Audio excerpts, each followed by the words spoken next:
Tiki Tierney on the fan. Let's go. Step number 1. Has Bob Costas stopped yapping yet? Stop. We like Bob Costas. We do. A little yappy last night. Ironic coming from somebody who always loves to speak like me. So if I'm saying that, you must know that he was going a little bit much. But listen, I got to say, here's what I take away from last night's Yankee win. Number 1, you had to have it. You had to win last night because we all know or strongly think that Shane Bieber game 2 is going to be much tougher. Okay. But to me, Teak, last night is a perfect blueprint, really, for October success and maybe November success, hopefully, for the Yankees. Quality starting pitching. Yep. Defense was tight, very tight, outside of IKF early. Yep. But Bader was amazing. Well, everybody. Rizzo, every inning, he did something subtly terrific that kept guys off base. Donaldson sliding on his ass, getting up, pumping, chucking it across. Even the plate, the force. Right. When he knew he couldn't get to because it wasn't hit hard enough. Cabrera in left field. The fan, mushing him. Yeah. He's like, come on, man. Unintentional, of course. Let the kid catch the ball, man. But you're right. Defensively, they were unbelievable. The defense was great. He got a couple of clutch bombs, and boom, and this is going to be interesting for as long as the Yankees play, but you got to work this bullpen. And last night it was done well. I love that they trotted Cole back out there for the 7th. I love it. He gets the first out. Boy, I would have loved to see IKF snagged out. I'm not saying it was an easy play, just missed it, but boy, it would have even felt a little bit better than it was. Gerrit Cole was really good after really laboring early. I was terrified with the pitch count. But all in all, you look at this top to bottom, a nice, tight, clean team effort start to the postseason, and this was done without Judge and Stanton. I know Judge had the walk and he had the steal, got to third, scored the run, but neither one inflicted an ounce of offensive damage. Good start for the Yanks. It was the Cleveland Guardians, BT. That's all I got to say. The Cleveland Guardians. The Cleveland Guardians who managed 3 runs in the wild card victory and then a couple of wins against Tampa. It was the Guardians, man. It was an unbelievable win. I was actually very worried after the first 2 or so innings, especially when Gerrit Cole gives up the home run. I'm like, oh, here we go. He's already up to 50-something pitches. He just gave up a home run to a light-hitting at shortstop who had 6 home runs on the season. I got worried. But then, as I suspected, when you did your Tiki and Tierney daily pick, the Guardians can't score. And after, Bader goes yard and then Rizzo goes yard, you knew the game was a wrap for them. My only pushback, and it was awesome. I'm not saying anything. I'm not being negative. But my only pushback is it was the Guardians. And this is the Guardians that beat up on the Minnesota Twins to win the division, the Chicago White Sox to win the division, and who, by the way, laid down at the end of the season. I mean, they swept Chicago. They took 4 out of 5 from Minnesota. It was easy. And the series before against Minnesota, they swept them. I mean, it was easy for them to win their division because the rest of the division kind of, fell down. So just a little bit of grain of salt. It's the Cleveland Guardians. Okay. That's all. Okay. That's all I got to say. This is what he's hitting with me out of his shoe. No, this is what he's hitting I don't me with disagree with you. I'm just telling you. It's the Cleveland Guardians. It's the Guardians. Well, listen, I get it. I get it because you're not wrong. You're supposed to win the series. That's right. Yanks are prohibitive favorites, and there's been a lot of story. First of all, when you don't play for 5 or 6 days, you never really know what you're getting out of the shoot. You just don't know. So I get that. I will say, the Guardians is all right. It seems like it's a collision course, and we all want Yankees-Astros. But before we get to the Astros, if the Astros do advance, and I think that they will, I think most people think that they will, you got to deal with the team in front of you. Now, the Guardians, you're right. They have basically one guy that's going to leave the yard, even though that one guy wasn't, it didn't do it last night. Somebody else did, as you just referenced, a soft-hitting shortstop. But they got 5 guys that can run. I mean, Ramirez runs, Quan runs, Jimenez runs, Straw runs, Rosario runs. All those guys stole like 20 bases or so. So they're going to put pressure on the Yankees defensively. And that is something the Yankees have been so bad at for a long time, catching the baseball. And this is not to denigrate former players because I liked a lot of the guys I'm about to mention. But, I mean, Luke Voit playing first base. I mean, you just look at Rizzo. He does things that you forget about because you expect him to snatch it on the throw to Trevino. But if he doesn't, on the strike three call. If he doesn't, who knows what happens? You know what's funny? We tried to figure out a month ago, what the heck is wrong with the Yankees? Like, what is up with this team? Yeah, they were wretched for a long time. Bad. They really were. And so we start making, Torres isn't doing this right. He's starting to get that launch angle. He's trying to fix it with one swing. They're pitching around Aaron Judge. There's really nobody else. Donaldson's a shell of who he thought he was. It actually might have DJ LeMahieu with his toe, which maybe, has him out for the rest of the season, unfortunately. It might have been Anthony Rizzo that they needed. Like Giancarlo Stanton, he's not healthy. We need him to be the guy. We need Rizzo to be Rizzo. Rizzo is a Yankee. I remember at the beginning of the season we talked about how he fit the part. He looks it. He's got the attitude, but when he talks, he's got this real polished, professionalism. He just feels like a Yankee. He's fiery when he needs to be. When he needs to be, but chill and calm when he has to be. Big fan. It might have been Rizzo that they were missing with the back injury. That he's became the catalyst in so many ways. You talk about it defensively, but also I think. Clearly offensively. That was upper tier, dude. That it was. Yeah, it was. I thought it was in Judge's chambers. That was a smoke show. That thing was way up there. Yeah, it was. So Rizzo is someone I think we discounted how important he was to this team, and so to see him rake like that and to be on point defensively.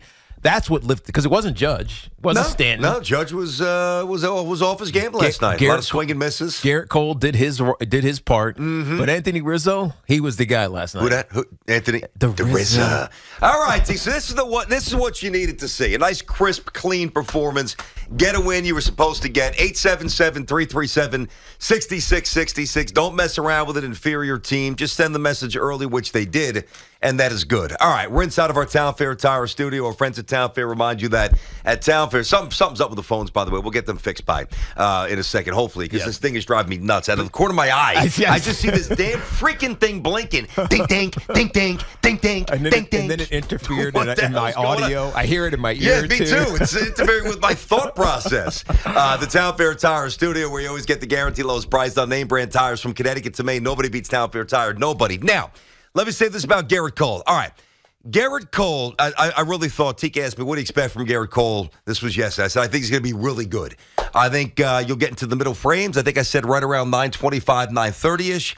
He would be on the mound. Yankees would have a slight lead, and hopefully he could avoid the bugaboo, which he gave up one, but he avoided more. But he got squeezed on a, what inning? Maybe the fifth inning, where it was a slider. It was definitely in the lower third of the zone, but it was no doubt in the box. That was an absolute strike. I think it was the fourth. Maybe it was the fourth. And you could see the umpire. He got one of those makeups a little later in the game, like in the sixth inning, but that was... But the one in the fourth, you could see the umpire like, damn it, I blew that. Oh, yeah. That sucks when you know you blow it. He better get out of this inning. Yeah. He did. But. But listen, I know that we expect a lot out of all of our athletes, and as long as we get effort and hustle, and based on the contracts and the expectations, the requisite results, we are fine. We're okay. We'll embrace you, and as long as you don't disrespect us, our fandom, our pocket, in terms of what we spend to come watch you play, it's all good. But I do think that, and I've defended Gerrit Cole probably as much as anybody at this station. I'm not saying he's, the elite of the elite, top of the game, 1.96 ERA. He's not that guy. Very few, by the way, are. But in his Yankee career, I just want to point something out. In his Yankee career, he's made 75 starts in the regular season. That includes a COVID season, all right, where he only had, I think, 11 or 12. Mm-hmm. The other two was 30-plus starts. One was 33. I think 33 this year. He's won 66% of the regular season starts he's had. Yes, partly attributable to a high payroll, good offense, blah, blah, blah. But you got to win. He's been durable, as evidenced by the amount of starts I just pointed out. And last night was his fifth playoff start as a New York Yankee, okay? And this is what I'm talking about, laziness or just negative energy or misrepresentation. His first year here, the wild card performance against the same team from last night, different lineup but same franchise. He goes 7 frames, 13 strikeouts, win. That's the wild card. Game 1 DS against the Rays, 8 Ks, 6 innings, win. Next one, ALDS, 2-1 loss as a team. 5 1/3, 9 Ks, 2 walks. Very good. We know what happened. He got spanked up in Boston. Everybody knows that in last year. And then obviously this year, he takes the ball, he drops the hammer, puts the Yankees in front, Game 1, American League Divisional Series. And what else yeah, I know we'd like a little more length. I know we'd like a fewer amount of home runs. But Gerrit Cole's been pretty damn good as a New York Yankee. He did what he's supposed to. And not enough people are saying that or recognizing that. 100%. He did what he was supposed to do last night. You needed to get a quality start, and even a little bit better than a quality start. Obviously, he did. 6 innings and only gives, or 6 1/3, and only gives up a run. And the reason that he gave up the home run is because he was struggling to find a plate against an inferior batter, right? Stephen Kwan, he's throwing these knuckle curves and he couldn't get the strike. So he's like, yeah, you know what? You're not a threat to me. I'm just going to throw 98 down the middle. Or 90, whatever it was, 97 down the middle. And Kwan turned on it and got lucky. He lucky. Hey, he's a major leaguer. Exactly. You're supposed to be able to hit a 97-mile-an-hour right down the middle fastball that doesn't move out of the ballpark, and he does. And he was giddy about it, and he didn't get another hit after that. That's right. He did. He hit a couple. No, he did. He got another hit. He got a base hit to left field. He also lined out he hit the ball well. Yeah, he did. He squared the ball up very well. All right. That's right. He had 2 hits. Couple of other observations. One, the ridiculous, I don't even know about the show. There's no chance in hell I'm going to watch it. I'm not a witch guy. I'm not a dragon guy. I wasn't a Dungeon and Dragon guy as a kid or kid as a kid. I have no interest in watching dragons breathe fire or anything. I certainly have zero interest. It's not Dungeons and Dragons. I can't stand this. Game of Thrones. I got you. Fair enough. I know that is okay. That makes it more palatable. I'm still not going to watch it because I'm too busy. It's still corny though. Well, yes. Why in the world are we having Bob Costas, who's the Hall of Famer, and I'll get back to Bob in a moment, and Lauren Shahadi, who's very good. Now I guess I'm just a sucker, but when I'm sitting there and Bob throws it in a very serious tone, I'm actually thinking to myself for a second, what was there, like an electrical outage at the stadium? What happened?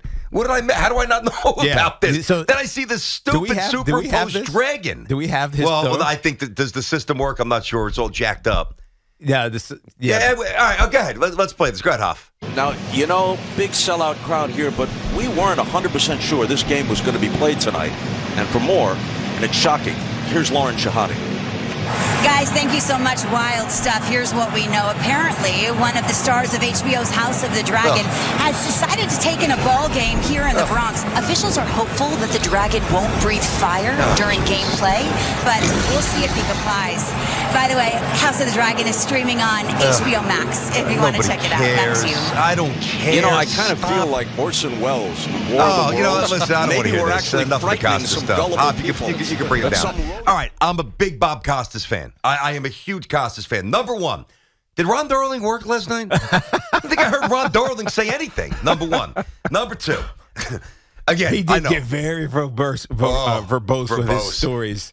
Ironic coming from somebody like me. I get it. But you're not calling a playoff I'm also doing a radio show. Exactly. I'm not doing a game. I'm not forced You're to lay out. You're supposed to do this. No, I hear it. But the crazy thing for me, not even crap, that's not the right word. The thing for me about Costas, why I thought he had a D plus game. I really don't complain much, especially about people that I think are great all-timers, transcendent at their job. He was bad. And the reason why he was bad, Bob, stop giving us the dissertation on the history of the game. There's a game going on in front of you. We are watching to watch the Yankees play baseball against the Guardians, not go through a trip that you should do on center stage or something else. It was way too much. Yeah, there was too many stories. And I don't think that there's any network executive that can really tell Bob Costas what to do. But for our sanity and for our viewing pleasure, get in his ear and tell him this has to stop. I bet they did. It just, again, as you mentioned, you can't tell Bob Costas what to do.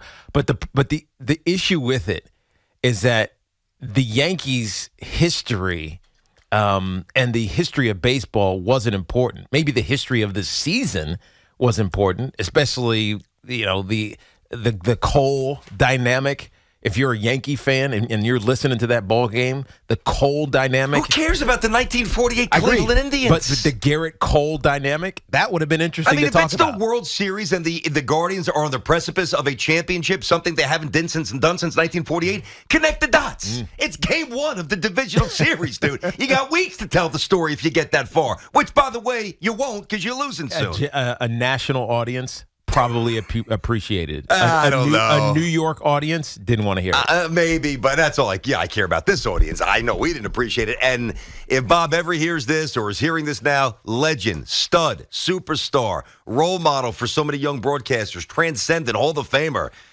Not a good game last night. I'm sorry. And we got to Darling, just give an elbow. I like Ron Darling. Yankee fans are like, well, he's going to say something anti-Yankee anyway. Nonsense. Darling's a great baseball guy. Let him talk a little bit. Wind him up. All right, 877-337-6666. So.